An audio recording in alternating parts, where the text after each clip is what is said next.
Hello, everyone, and welcome to Rotten Tomatoes is Wrong. It's your girl, Jacqueline, in a special All in the Family episode. I don't want any of you to worry.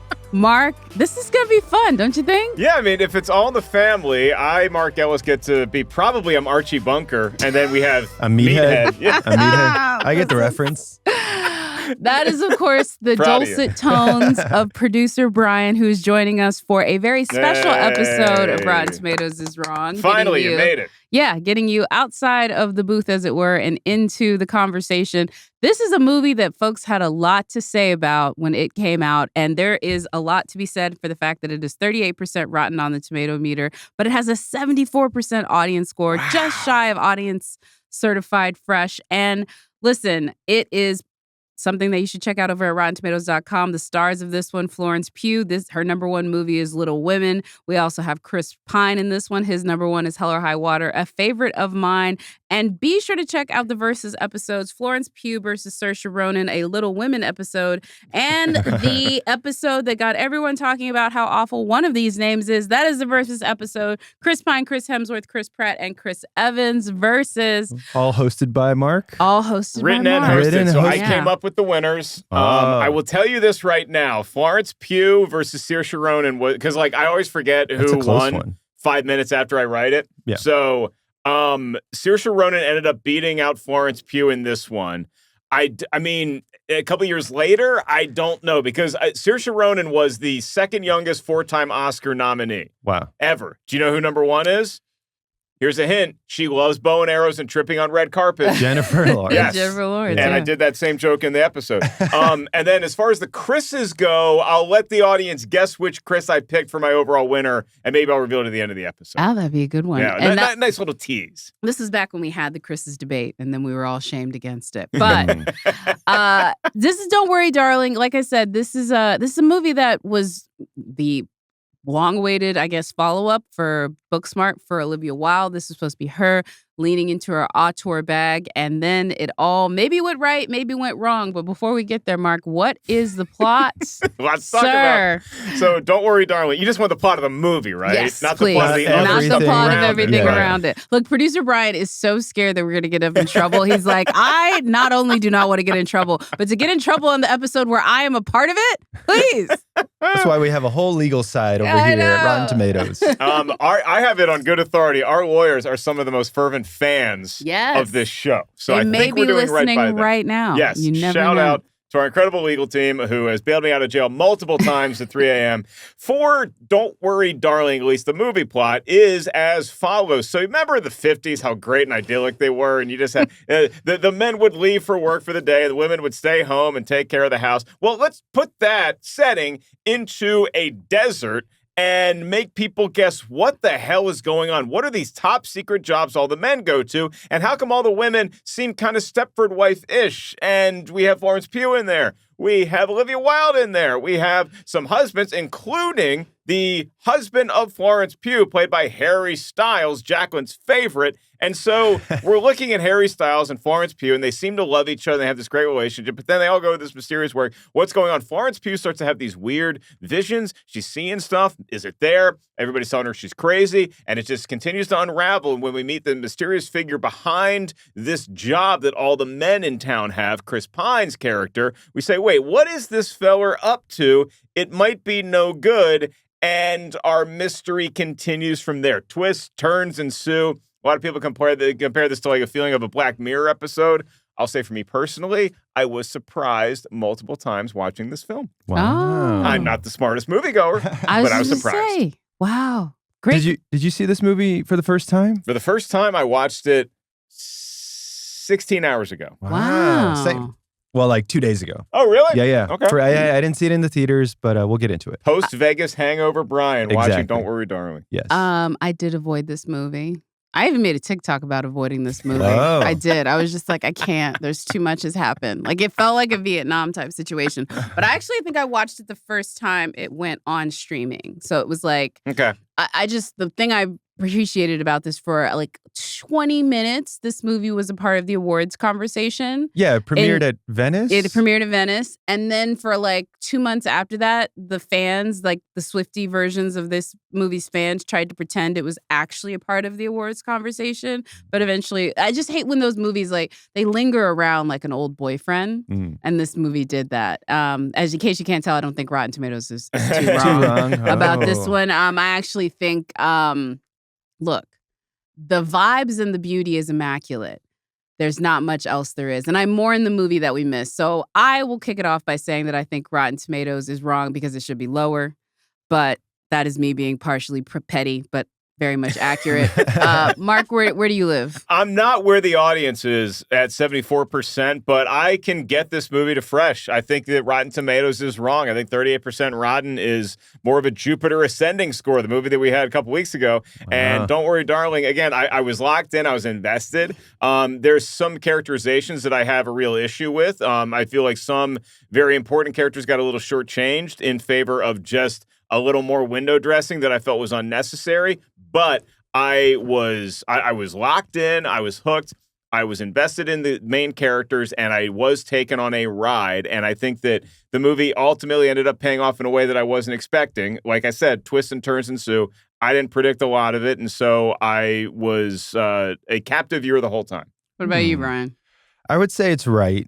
38% sounds about right. Oh, man, I'm on my own. It's a pretty movie. It looks good. It sounds good. It's a movie. But 38 is not worth that. Brian gives it the official notary stamp of congratulations, you are a motion picture. You are a movie. You premiered. You had the sound looks good. You had the lighting right. We color corrected. Exactly. It came out. It premiered. But the story itself, like we've seen it before, the twists and turns, I didn't really care about because I didn't really care about the characters. So. Yeah, I feel like I don't understand. I'll see what you say about Mark. Like the audience is like 74%. Like how can you get that high? I don't know. Harry Styles. That's the audience score. Yeah, Harry Styles and like Booksmart hangovers. And like look, for a romance novel person, this is very romance novel-y vibes for the Gen Z kids, but no, I think we can do better. But don't take my word for it. Let's hear what our review curation manager, Mr. Tim Ryan, has to say with 2 Minutes with Tim. 2 Minutes with Tim. It's safe to say that every movie goes through its bumpy patches before hitting theaters or streaming. But it's rare that a production is as breathlessly covered as was Don't Worry, Darling. So much so that, upon its release, the drama behind the scenes eclipsed the actual film.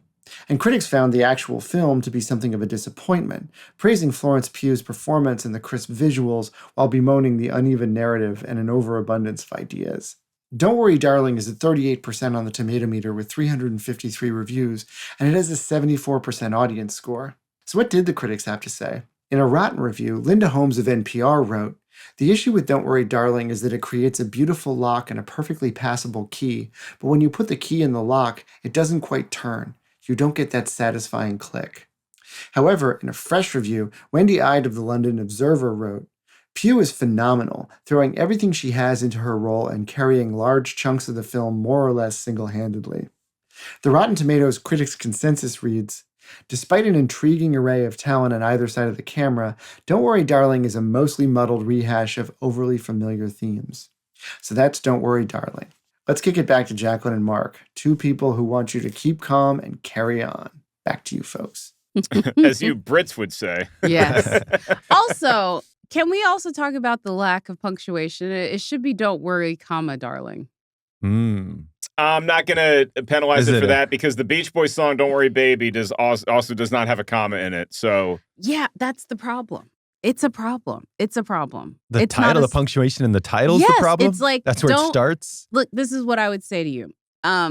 Don't worry, Brian. It's the darling is supposed to be this very sinister word of like, don't worry, like you almost childlike figure that I'm going to do this for your own good. Yeah. And so that needs emphasis. It needs the comma. Sorry, I'm not even a grammar nerd, but with this title, I will be. I don't like punctuation in films since Mother came out, and we had to like lowercase that it's Mother. Oh my God. It feels like that was ripped right out of the Honest Trailer. Let's go ahead and take it to movie talk. Dude, Where's My Car? Another good punctuation movie. with the Yes. Question with the mark in comma. Yeah, There's a yes. comma in it, right? There is a comma. Dude, yeah. Where's My Car? That makes Dude. sense. And again, I'm not saying that everything needs it, but there is a certain reason why it's once upon a time ... in Hollywood. Like, it's like, you know what I mean? Like, there's certain iteration that needs the visuals to make it as strong as you want it to say. You guys just saw this. I told you guys when I saw it as well. I just want to add, this movie was a movie that feels a little bit like Vietnam. There was so much conversation around it, and I don't want to get into the details. Like, this is the thing. A director sleeping with their lead actor is maybe noteworthy in the world of like E-News or whatever, but that was nothing compared to like Spitgate. You know what I mean? There was Like, videos of the press tour. like- People watched it was the Yeah. Venice Yes. Film Festival, and people studied it like it was this Zapruder film. Like, did Harry Yes. spit? Was he trying to spit on Chris Pine? Did Atlanta Chris Pine's hand? I could care less about all. I could not care less about all of it. There's actually as little F's as I could possibly give. I did. Then he joked about it in like a concert like 3 days later in New York. So I'm like, this probably feels like much ado about nothing. Yep. I don't feel like all the drama was manufactured, but I do feel like with a movie like this, it both enhanced and took away from it. Yeah. Because I think that it did increase the box office. This movie ended up making like $80-something million, and that's probably more than it should have, just based on the movie. And not even because I like the movie, but just like based on the buzz around the film itself. Yeah. Then you had all this extra thing that I think helped make people want to go see it, but it also took away from people's experience watching the actual film. Yeah. Was the buzz what kept you away from it, Brian? I think so. And I was wondering, because the Spitgate, like, that could have been just a thing on its own, but there was already talks about drama on set, and Shia LaBeouf was supposed to be in it, and like tapes with him or Olivia Wilde came out and all that stuff. So it's like, what do you believe? All that stuff. But yeah, once the score came out, I was like, okay, I don't have to see this. There's so much drama I don't care about.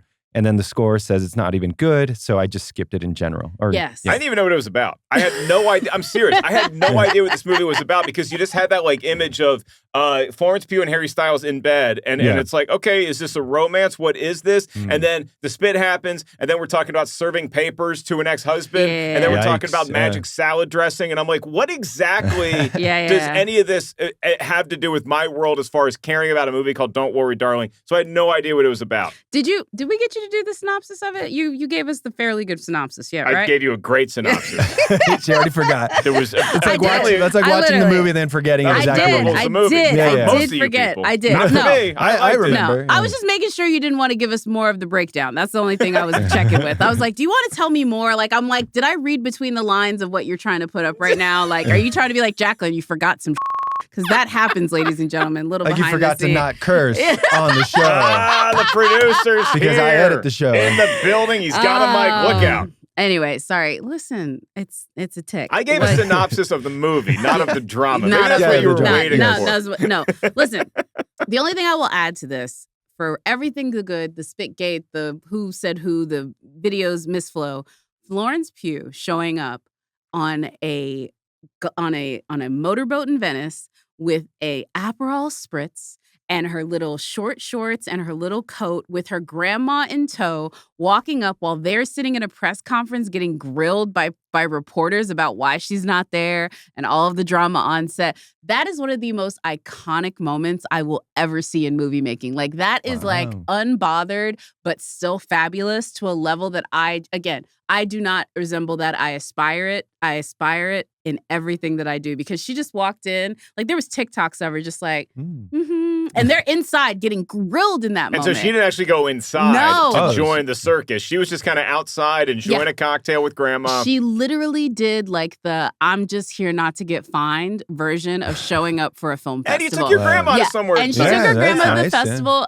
I heard later that, she's an ambassador for Valentino, and like obviously they had given her clothes to be at the premiere for it. And so she's like, look, I'm going to wear this fire black and diamond encrusted dress and be fabulous fabulous on the red carpet. And then literally there's also a video of her the minute that the film wraps where she's just like, can I go now? Like she literally like there's lip readers that saw her say, can I go now? But that will forever remain iconic. So Mark, I guess you think this is a good movie. Not a great movie, but a good movie. I do. I think it was very watchable. And I feel like the majority of that, the lion's share of that praise goes to Miss Pugh. Because Florence Pugh, I think, is so, you cannot take your eyes off her watching this movie because every emotion that she's conveying when she's concerned, when she's worried, when she's scared, when she's just happy, when she's full of bliss, when she's panicked, she is so damn good. And that's not disparaging anybody else because I thought most of the performances in this movie were really well done. Harry Styles surprised me.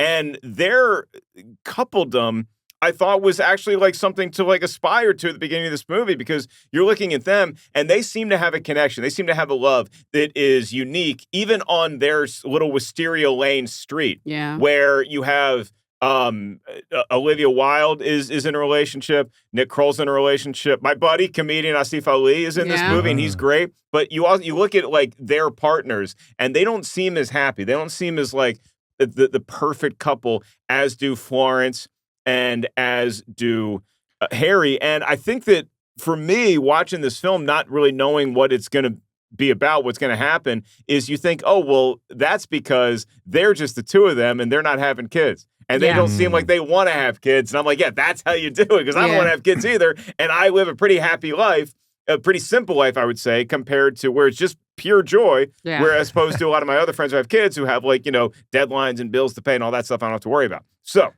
I'm in. I'm watching this. I guess I have some deadlines, mainly because of the guy sitting to my left. But yeah, Florence Pugh is the biggest reason why I found this movie compelling because this story could have melted into a bad episode of Black Mirror very quickly if you don't have a lead as captivating as Florence. I do agree with that. And there are episodes of Bad Mirror. It's not all home runs, kids. Very Monty Python in that. I agree with with what Mark says. Like, I can watch Florence Pugh in anything, and she elevates any movie. Little Women. I love Fighting with My Family. Have you guys seen the rest of the movie? She's so good. She's Hawkeye made that entire show. Yeah, Oppenheimer. Like, Black she's Widow, really good. Yeah. So that versus Saoirse Ronan, I'm like, ooh, that's tough because I also love Saoirse Ronan. You put her in anything, she just elevates everything. So Florence Pugh is great. Harry Styles, I feel like, was very miscast. I don't disagree with you, but I also know this is what happens. This movie, first of all, another thing I really didn't understand. So Olivia Wilde made Booksmart for like no money. It has like 6 producers on it. I think it was filmed for like $5 million. It doesn't become a huge hit, but it definitely was a movie that got a lot of people talking and a lot of folks liked it. I will say briefly about Booksmart. That's when I realized I'm living in LA, and LA is very different from the rest of the world because everyone in LA was like, you got to see Booksmart. It's going to be the biggest hit ever. It's like so good, it's so good. And Booksmart comes out and it does well, but it's not like a huge hit. And not at all. No, they expected Superbad, and I'm like, that was your problem. Yeah. I was impressed with the movie. I liked the movie. I thought it was great, yeah. But it wasn't, I enjoyed enjoyed the performances and enjoyed the movie for what it was, but I just, again, nothing about that. Like The Edge of 17, which to me is an infinitely better movie, also didn't do that well because that's what those movies do nowadays. Like, anyway, only thing I was going to say about Don't Worry, Darling is when Shia LaBeouf pulled out. Say what you want to about Shia LaBeouf. That dude has greenlit power. Like, that dude is a name that's big enough to get, like, he was in Fury. He was in Transformers. He was in these big budget movies that have been #1 at the box office. And he was going to play the character of Jack, which is Harry Styles' character. He was going to play the character. So it's Alice and Jack are our couple, and he was going to be the Jack to Florence Pugh's Alice. And there was a few folks that actually had similar issues where the things changed, because this was also a movie that changed a bit because of COVID, because it was filmed October 2020 when they were still figuring out how they were going to film during COVID. And it also made the filming process significantly longer. So I looked at this, I was like, why did this film take 4 months, almost 5 months to film, even if you took a couple weeks off for Christmas? And the reason being is because they had to film it in COVID, and they were literally figuring out COVID protocols as they were doing it. There was an outbreak on set, they had to shut down, all that stuff. Yeah, I mean, that it makes it tough, and then you add all the juice, all the gossip, all the hot goss as to what's going on behind the scenes with the star and the director, and you know who's calling the shots on any given day, and it adds up to a lot. But I think the reason why, and again, I don't know how big of a One Direction fan Brian is. I think that the reason why I could enjoy Harry Styles' performance as Jack is because I literally could not tell you a song that he does. Like I have no, I know that he's a multi-million, selling pop star. Yeah. I could not tell you a song. I have nothing against the guy, but I just came into it like he's pretty much like a new actor that I'd heard of, but had never really seen before. So I'm just like, yeah, this feels like the dude.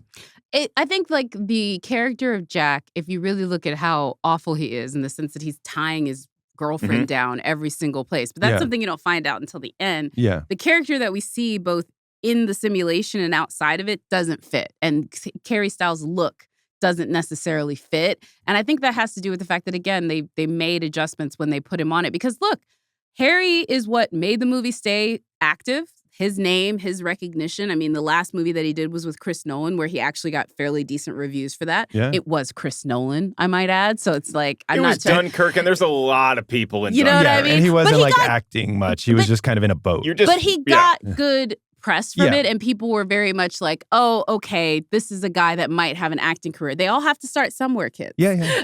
And so You can do worse places than starting with Chris Nolan. And Yeah. I've seen painfully wooden acting by singer-songwriter people that then try to do acting on this. I'm not trying to say this dude is going to be winning Oscars anytime soon, but I think he is much more believable and credible than we're giving him credit. I'm not going to say he's Whitney Houston in The Bodyguard, who is like kind of my gold standard for, you can do, Both. You can act as well. Like, I'm not saying he's there yet, but it didn't take me out of the movie in a way that I think you might expect. Like, if you just, for argument's sake, even if you put somebody like, I don't know, like Lance Bass in there, like you put somebody else who's just like, this is a famous boy band guy, now we're going to put him in this movie, and it kind of takes you out of it. He did not do that. It was a little weird at the end to see him as this incel version of the modern day, who this guy really is versus who his fantasy is. Because it's like any movie that tries to ugly down somebody who's naturally pretty, like Bradley Cooper in Limitless. Yeah. It's like, dude, just get a haircut and go to a tanning salon. You're going to be fine. Or like Guy Pearce in Iron Man 3. It's like, I know you're prettier than that. Absolutely. Well, 2 weeks ago when you guys did Jupiter Ascending, Mila Kunis trying to be like the housewife. Like, she's too pretty. Dude, there's no she's way too pretty. housewife with any amount of money that's letting that girl clean her house. Like at all. They're not letting that they're not letting that woman in her house because they know what that entails. You're on the lookout. I will say, because of the character of Jack, like he goes to work, he comes home, he takes care of his wife and all that stuff. Like, I just didn't believe Harry Styles in that role because he feels like a little boy playing like house. Like, he comes home with a briefcase and a suit. I'm like, you're way too young for this. So actually, the movie made more sense to you as the viewer, the way that it ends up, because we find out that yes, they are just playing house. I guess well, now I So like you the movie loved it. now. I like So it you now. love the movie. Yeah, it made sense. His character makes sense now. And also, let's give credit where we credit due. When we have recent examples of The Weeknd and The Idol, Yeah. I'm fine with Harry Styles. Harry Styles, he's not could be an EGOT winner as far as I'm concerned. But Why are you laughing? This is accurate. No, it's funny because I didn't see any of The Idol the weekend. I've read some things. And, you don't need to know. I don't think I need to see that, but I'm happy that I saw Harry, and this was my introduction to his acting. Because again, I saw Dunkirk and loved it, but like I wasn't like leaving the Dunkirk theater like, oh my God, this guy can act. I wasn't leaving whatever Marvel movie. I think it was the Eternals. He pops in at the end. And the crowd went nuts. I leaned over probably to Jacqueline actually at that premiere, and I was like, "Who is?" Yeah, I was like, "I don't know who this person Styles. is." Yeah, I do remember this because we both recognized Patton Oswalt's voice, but it was but only one of us knew the other person. You can count on precious few hands how many people recognize Patton Oswalt over Harry Styles. Yeah, but we had that. We knew it. We knew that one.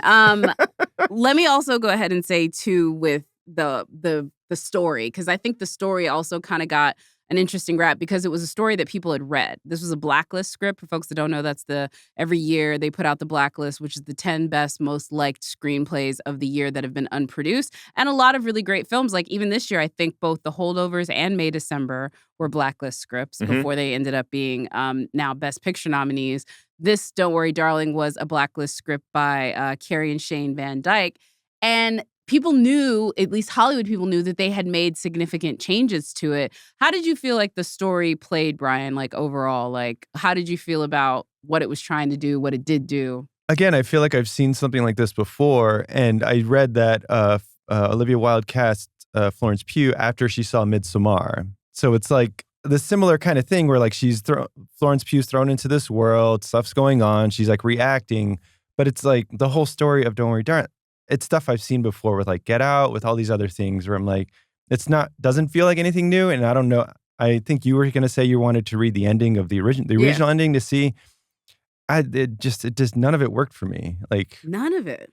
The end, like I've seen all this stuff before. So it's like, what are you presenting? What are you setting up? What's this world you're creating? And I don't really care about any of it. Well, this is what's so crazy. It's like Killers of the Flower Moon, to a certain extent, is stuff changed a lot. But it's also like stuff we've also seen before in the sense of like the visuals and story beats and character arcs that it borrows. Because like Scorsese's come out and said, like, these are some of my inspirations. If you watch those movies, you're like, this dude needs to give over rights. It's the same like, thing. this is a robbery you just put Indians on, like, Native Americans, excuse me. But you know what I mean? Like, this is exactly what you talk about that. So this is the thing. It's sort of like telling a joke that's inappropriate. If you can get away with it, you get away with it. Olivia is not getting away with it. Yeah, if it hits, it hits. If it doesn't, it really leaves the room with a weird taste in their mouth. And this is a second. With this movie, I appreciated the story because, like I said, it surprised me. So I start this movie and I am thinking, okay, so clearly this Victory Corporation thing is some sort of top secret government project, and they've recruited the most brilliant minds that they can find, and they all have their nice wives, and they set them up here, but you can't leave, and they're doing something with the wives so that they get off the scent of what we're actually building. So is this like an anti-communist weapon? Is it better dead than red? Is it a pro-communist weapon? I have no idea what it is, but it feels like they're going to, we've all been trained as cinema goers to think, okay, there's this big thing in the desert that all these guys are driving towards. It looks like the secret facility. That's Area 51. They got to be working on something top secret. Maybe it's another nuke. Maybe it's a hydrogen bomb.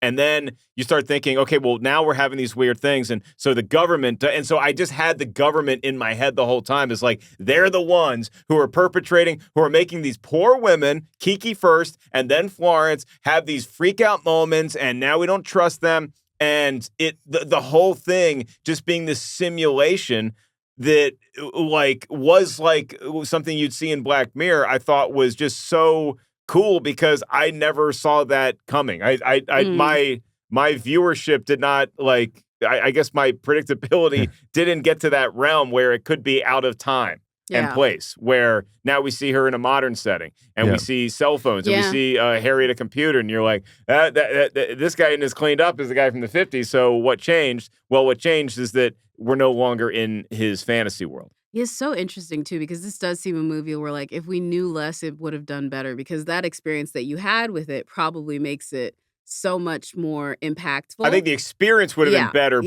but not as many people would have seen it. Exactly. Yeah. And unfortunately, a lot more was out about the movie at the time of it coming out, whether it be from the Blacklist story, whether it be the fact that Harry Styles was in it. And so they were all like, what's Harry Styles' new movie about? People are really going to investigate this. They're not going to just let it be mysterious like you would say a Sundance movie that nobody knows about or that, this, that, and the other.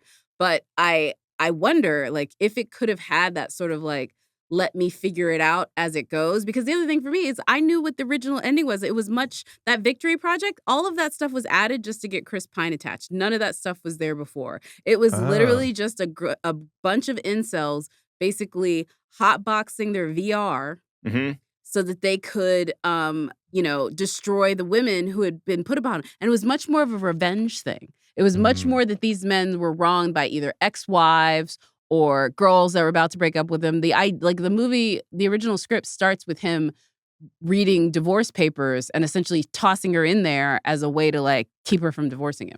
Jeez. Well, I like that they kept it secret, I guess, from the viewer for most of the movie, because I enjoyed kind of following the breadcrumbs, if you will, and watching this as an experience when you slowly start to uncover what's actually going on. I was never bored, and the climax of this movie I thought was handled really well, because there's a chase scene where she's fleeing and she's trying to get out of the simulation before the agents can catch her, and it wasn't overly drawn out. She gets to the top of this thing and she's at the Victory Corporation headquarters. This is where, and I was so worried there's going to be some stupid fight scene. There's going to be some the ridiculous other, but no, we had a problem. Flo solved it, and we're done. And our DJ I like the it. nice, clean ending. Yeah. Yeah. No, I agree. I don't know. It's just, it didn't work for, what Like, she's trying to say, like that works basically, you're for you, saying like it's this a meal incel with thing. chicken and I don't know what doesn't go with chicken, like something. So a lot of Something stuff goes I with know chicken. it like goes with chicken. So fish and macaroni and cheese, like Yeah. it just didn't work. It's both of these things separate are good, Thank but you for they saying don't. that, because Yeah. sometimes people you're at a restaurant and they're like, oh, we have our tuna mac. I'm like, no, you don't. Yeah. Not at this table, you don't. Get that out of my... Ugh.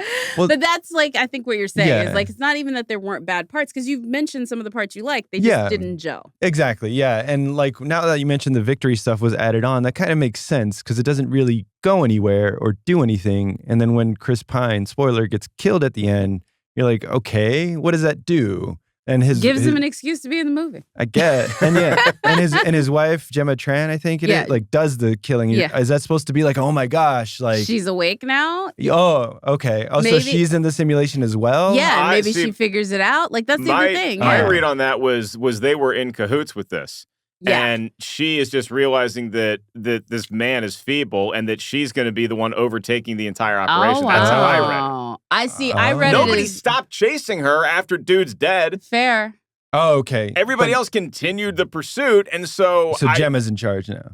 that's the way I read it. Okay, See, that makes sense. That But makes again, sense. as we know, I'm not the smartest moviegoer. Yeah. But it's your opinion, your interpretation. Thank you, Brian. And it's But valid. again, they could have been a little more. Look, they could have been a little more explicit. Exactly. I feel like if you're setting up this world, be a little more explicit of what you're setting up and Yes. just give a little more detail to it. Yeah, because you want us to go into this world. We talked about this on our last episode. Some people are good at creating a world you want to go in. I think Olivia Wilde, and more importantly, the cinematographer Matthew Lavitek, they made a world that you want to live in. They just didn't tell you what the heck to do once you got there. They didn't detail out anything that you were interested in. They didn't make the stakes of that world something that you were invested in. I think the two main differences between the script and the movie are this. In the movie, you are wondering, is she ever going to figure it out? Like you were sitting there like, is she going to figure it out? And then you're like, quickly, is she going to escape? In the script, it was much more, is she ever going to stop being fooled? Because what ends up happening is even she gets out of the simulation multiple times and they just keep gaslighting her back into it. And every time she kind of falls for it. And so there's a much more of a groundhog type situation where you're like, is she ever going to stop listening to them and like really break out of this sort of thing? Because every time she, it's sort of like The Good Place. She keeps figuring it out, but she's not getting out of it until the very end. I like that she's her own woman in this, and we see her real self is either a nurse or a doctor. I think she's probably in med school. Yeah, She's she's, like, no, she's she's a surgeon. She's a like surgeon, yeah. performing like Right. surgery. Yeah. And you're kind of in that portion of your career where you're earning your stripes, and so you're in the ER constantly. And I mean, again, you see at the end of the movie that she's actually dating Harry Styles' character. Yeah. Mhm, And yeah. it's like, dude, you have Florence Pugh, and she's going to be having that income. Yeah, Mhm. As a she's doc- a surgeon. Well, no, his thing is like, oh, you're so busy at work all the time. Yeah. You're She's like, tired. I Make take her shifts your 'cause you don't have a- entire world Yeah. when she's home for the 6 hours out of the 3 days that she's home. Yeah. Cook her whatever meal she wants. Clean the house You could be But- a kept man. easily. Yes. Stay-at-home person. Don't call me. I'll be a stay-at-home husband. But he just wants to Especially watch. if she's No. involved. Are you kidding me? Most men's Come on, masculinity Jack. can't take that. Can't Can take what if my wife was the breadwinner? Yeah. Sure, fine. My personality won't allow that because I need to work for my own. Like, But I mean, like even if they were working, just the idea that the woman, one, makes more, yeah, and two, is providing them with the lifestyle that they want to have. Like, imagine if your wife was like, making $750,000 a year. Yeah, your 85 whatever is great, but it ain't. You know what I mean? Yeah, you would still probably work. I would still want to can't- work. Yes, Some men can't handle that. No, Some I men can like, handle that. As long as I have enough money to engage in my childish day-to-day habits without having to borrow her money. So, like, I don't want to have to borrow her money to go get my iced tea in the morning. Yeah. I don't want to come home with a 6-pack of Coors Light and Yes. she's like, oh, again? I'm like, this is my money. Yeah. All right? But that is That's why you're single, because you don't have to ask to buy Coors Light. I refuse to take somebody else's money to buy my beer. Here, I'll put it to you this way. There's also women who feel that way, where they would think they're in the gold digger situation. There was a recent news article where Gabrielle Union confessed, like, Dwayne Wade is minted. Like, that dude made, hundreds of millions of dollars. He did okay for his career. In endorsements. I hear he was pretty good. Look him up, kids. And even though she's a successful actress, you're not competing with $500 million sneaker contracts. But she said, she was just like, they split the bills because she wants to make sure that she is contributing equally to like the house and the mortgage and everything else. And people are like, girl, what are you doing? And like, I think it's like that same thing. It's like, I think that's that same mentality. But some women would just be like, money, please, Yeah. I mean, I had that in college, like one time when I was like really lazy and I like just graduated. I hadn't moved out to LA to do stand up yet. And my girlfriend at the time, we're still great friends. She was like in the ROTC program and she was a senior and she was like studying and stuff. And she'd come home and I'd just be like playing my Tiger Woods video game on PlayStation at like Tuesday at 1 p.m. And you just feel like such a loser because the dishes haven't been done. Yeah. The one task I had to do. And it's like, you just got to get out of that mentality. But when you fall prey to that, and I will say in Jack's defense that just the voice of Chris Pine, the way that Chris Pine is giving this messaging, which is clearly like an alpha bro kind of podcast, like self-help, tap into your inner man. It's no coincidence that the set design for Jack's modern day room has a huge From Russia with Love James Bond poster because every dude wants to be James Bond and has the fantasy. And then Chris Pine and this Mysterious Victory Corporation promising to bring that to life. Sadly, that's going to attract a lot of dudes and probably dudes who are going to do nefarious things. Maybe not to their current girlfriend, even if the relationship's frayed. I mean, you think they'd have a girlfriend? To the one you've been chasing. It's a scary, scary proposition. And even more scary with the world of AI, like not the reality of this, but the images and mentality of this is not far from it. Like it's going to get really dangerous really quickly with these people being like, they already saw something. There was a controversy on Twitter the other day where this content creator it was a cartoon, thank God, where he like basically made an AI semi-spicy video of a cartoon where he's like, maybe I like this cartoon and I'm going to make this. That's going to be a real person soon.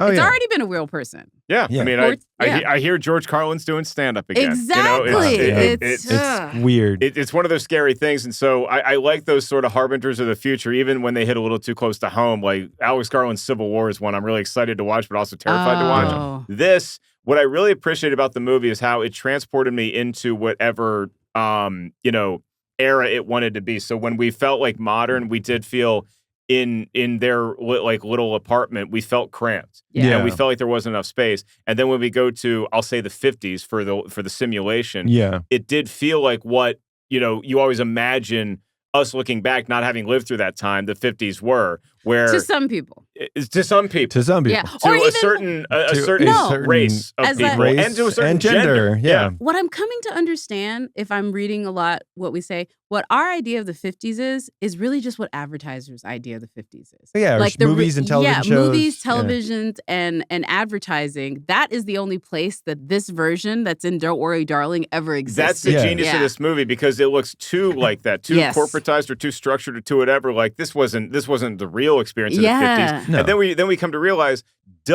that's every fantasy that a guy now would have. It's like, you want to go back to a simpler time, to when America was great. You want to go back and you want to live in that world where that world never actually existed. Yeah. And we're finding even in this version, the genius of this movie is that it opens on a scene that looks like it could have been out of Mad Men, where it's just a bunch of dudes drinking hard and the ladies are having fun and this is our life. Yeah. And we, just as people from the modern era, are trained to think, I guess that's what work in the 50s was like when you were successful and you were on the ground floor of this really exciting, mysterious project. Yeah. And so that's kind of the lens that I was watching most of this movie with. And then Florence, along with herself, opened my eyes to what was really going on. Open your eyes. I like this movie. I'm going on your side now because like what it's trying to say. I got him.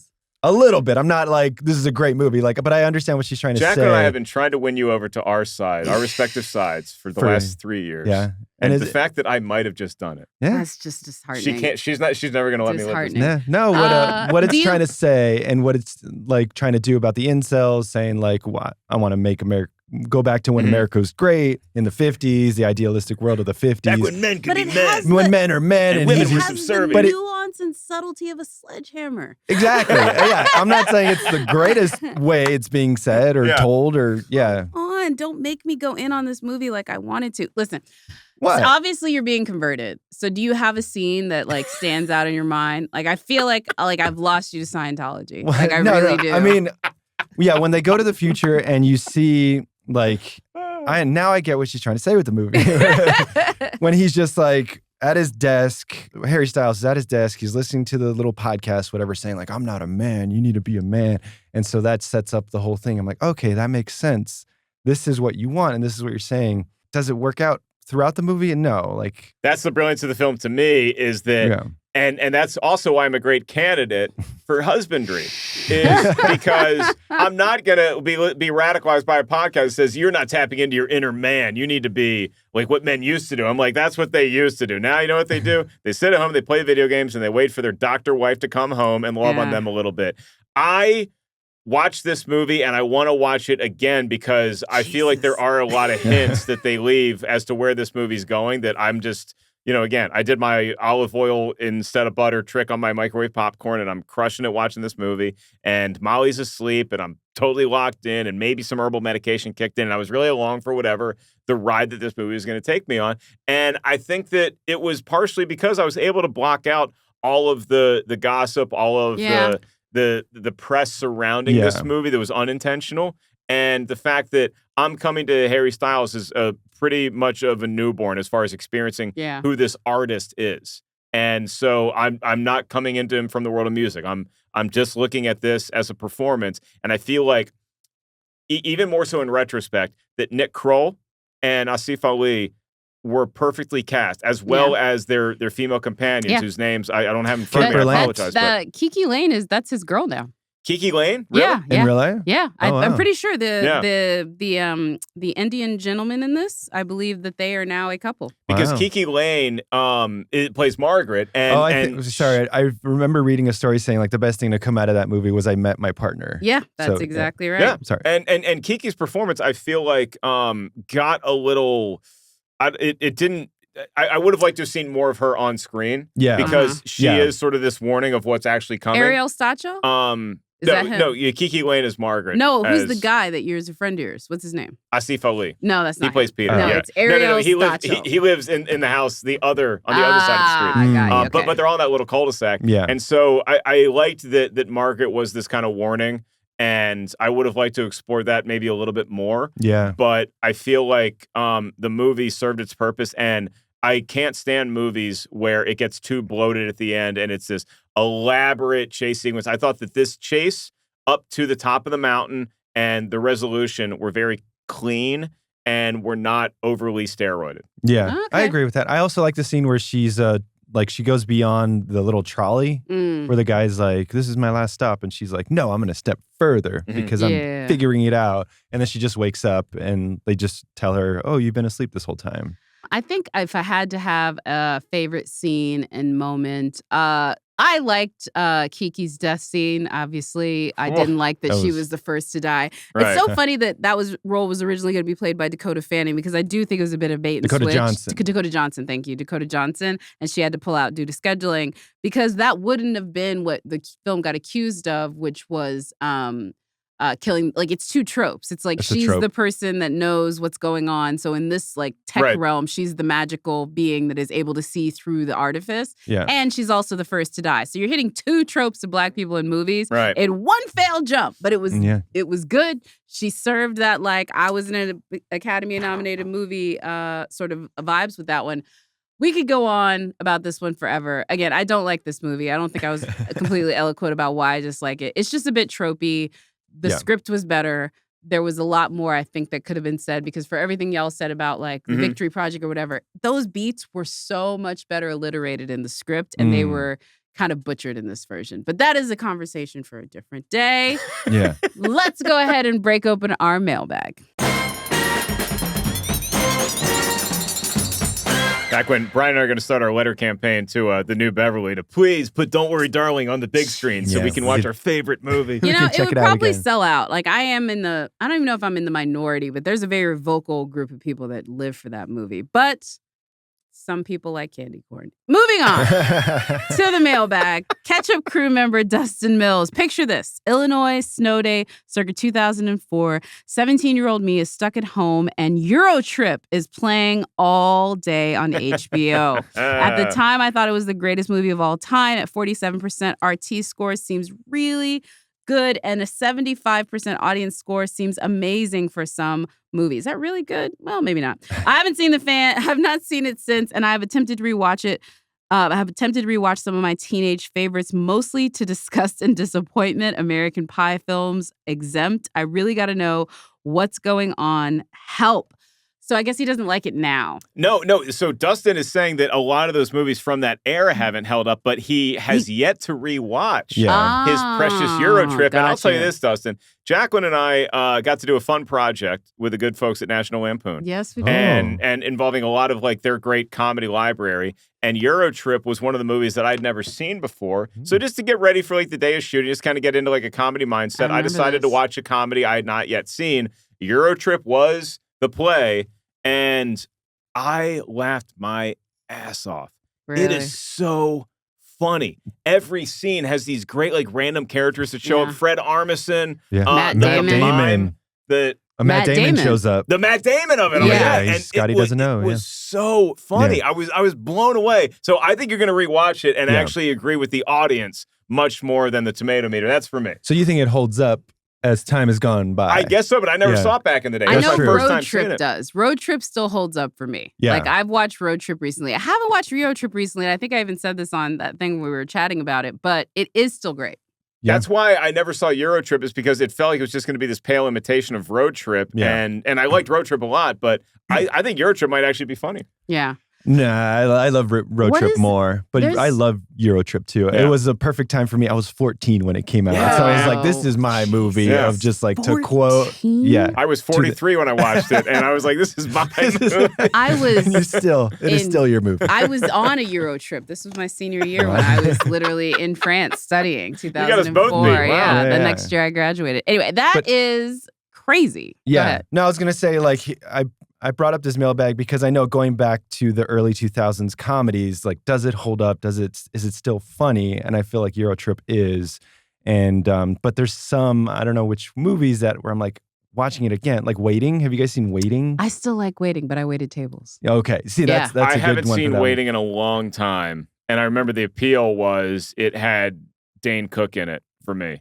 And Really? It was his MySpace First days time on screen. doing Yeah, I think it was. a movie. Yeah. And I was just excited to see this comedian that I thought was brilliant. Yeah. Because I had just coming off Harmful of Swallowed, and which is still one of the great comedy albums of the century. And yeah, so that'd be like a fun episode to just like, we just take a bunch of these like 2000s era, the aughts comedies, and see what really holds up and see what maybe isn't quite as fresh. I mean, I don't disagree because I would put Outside Providence in there. That's Farrelly Brothers. Fairley Brothers. Yeah, Fairley Brothers. Alec Baldwin, I think. Yeah, Alec Baldwin, and I forget his name, but he's a Scientologist. Yeah, it's a good movie. That's a Can't lot. remember It was a his good name. movie. Yeah. I can't remember his name now to think of it. I'm pretty sure, but yeah, he was part of that. Sort of like 90s vibes. It was of a time. But that is it for us this week. Brian, anything you want folks to know about besides all the work you do here? Just follow Rotten Tomatoes. Don't follow me on Instagram or anything. I just like to live a private life. But yeah, check You out. have a cute doggy. Yeah. Rotten Tomatoes. Oh, is you wrong. should check out the Awards Tour podcast that we both work on together, which I think our next episode is going to be getting close to the wrap up of award season. By the time this one comes out. Yeah, there's some big award show. I can't remember what it's called. It's the Yeah, I'm not sure. Boskers? The Billies, the Jimmies, something like that. something like that. But working with Jacqueline, oh my gosh, like one-on-one working with Jacqueline's like working with Tasmanian Devil, like trying to get a hold of her for anything. Like she's great. I love working with her, but this is fair. I think that is accurate. When I said I was the red panda, listen, I was self-aware. Mark, where can folks find you? You got some comedy shows coming up. I was gonna say if working with hers like Tasmanian Devil, I'm probably like what's the sleepiest character that you have to like wake up from Looney Tunes? A hibernating animal. Pretty much, yeah. I'm like Eeyore. You're Eeyore with less words. Thanks for noticing me. My schedule's about to heat up actually on the road. So I'm going to be in Vegas, and then I have a couple of fun stuff I'm doing, South by Southwest, and it's CinemaCon. And then I also have road dates. Got a Boston coming up soon. Have a New York coming up soon, a Chicago, a Portland, a bunch of other places. So just go to my website, markellis.live, or follow me at Mark Ellis Live. Lovely. All right, folks. Well, that is it for us on this episode of Rotten Tomatoes is Wrong. But maybe you can send Brian on another nostalgia hit if you email us at rtiswrong@rottentomatoes.com. Don't forget to review, rate, and subscribe wherever you listen to this podcast. Mark, what is up for us next week? I'll put it in the Eurotrip category because I have not seen this movie yet. So this could be the Don't Worry Darling of 2 weeks from now. Not a chance. Teen Never Witch. Gonna be the same again. Teen Witch. It's an experience. I may have never even heard of this movie. So really? It's from 1989, 90. You haven't seen that one scene that everyone talks about? I probably have. Oh, okay. Yeah. I probably have, but I'm going to sit down and watch it with Molly the Wonder Dog for the first time in a couple weeks. So a low-key musical. I just want to know, Exactly. back when they used to make musicals that you didn't know were musicals. The opening. they would In sneak case it. you can't tell, Yeah. I'm a fan. All right, in 2 weeks we have Teen Witch, 1989, Robin Lively, Zelda from Poltergeist, serving vibes. yeah. Yeah. Okay. We'll see y'all then. On behalf of Brian, Mark, myself, we'll see y'all next time. Keep calm and carry on.